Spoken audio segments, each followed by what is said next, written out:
So hey all, today I'm going to present a topic from clinical orthopedics that supracondylar fracture of an humerus.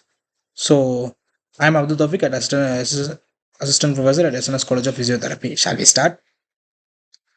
So coming to the introduction part, supracondylar fracture is one of the most common elbow fracture in children, especially between 5 to 10 years of age. It is usually occurs following a fall and can lead to serious neurovascular complications if not managed properly. This fracture is clinically important because it may compromise the brachial artery and medial nerve, leading to the limb threatening conditions, etc. So, uh, coming to the definition part, a supracondylar fracture is defined as an fracture of a distal end of the humerus occurring just above the condyles involving the metaphyseal region of the bone. It is commonly affect the pediatric population due to weaker bone structures and increased outdoor activity.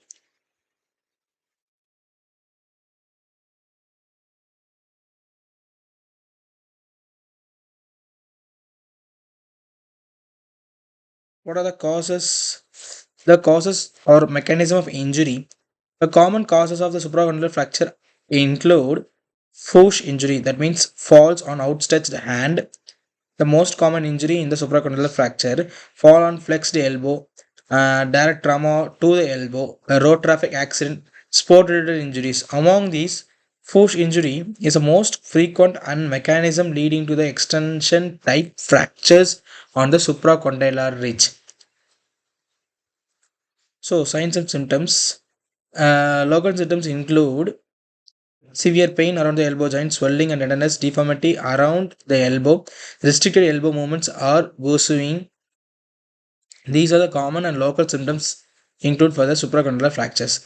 So, neurovascular symptoms are absent or weak radial pulse may be included, cold and pale hand, numbness or tingling sensation, possible clawing and fingers due to nerve injury. The earlier recognition of these signs is essential to prevent complications like Volkmann's ischemic contractures.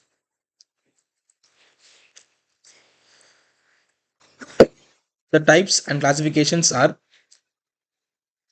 based on the fractures pattern. The extension type are about to 95% caused of force injuries, and flexion types are about to 5% caused of fall on flexed elbow.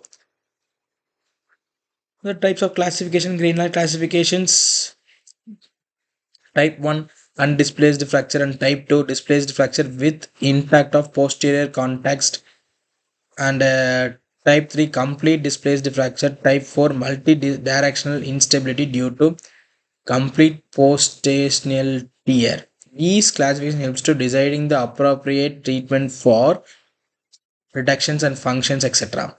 So coming to the investigation part,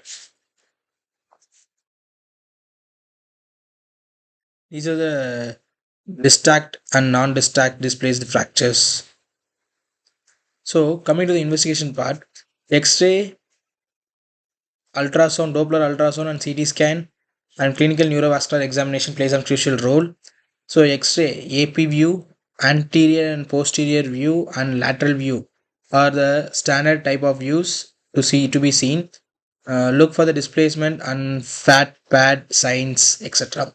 The Doppler ultrasound are to assess the vascular compromisation.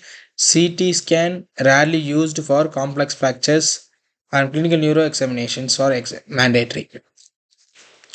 So coming to the management sites, a Grade consecutive management is indicated for Grade type 1, stable fracture type 2. The methods: above elbow POP slap, elbow flexed with 90 degree to 120 degree, immobilization for 3 to 4 weeks regularly for neurovascular monitoring. So these types of fracture includes these types of managements. Since the surgical management or non-surgical management has been involved, the surgical management are indicated for these types of fractures are open fracture, vascular compromise, and failed to conservative managements. While the conservative management fails, we move on to surgical management. These methods are includes closed reduction with percutaneous K-wire fixation. The most common things has been done in the supracondylar fracture. The open fracture reduction and internal fixation, the vascular with the vascular repair if the arteries are also get injured. The physiotherapy aims to reduce the pain and restore the range of motion and strength to the muscle and prevent stiffness. To conclude, the supracondylar fracture is a common pediatric condition emergency that requires early diagnosis and proper classification timely. The management and rehabilitation to prevent long-term complications are complications too. So today's topic has been getting over. Hope you all see you in the next class. Bye.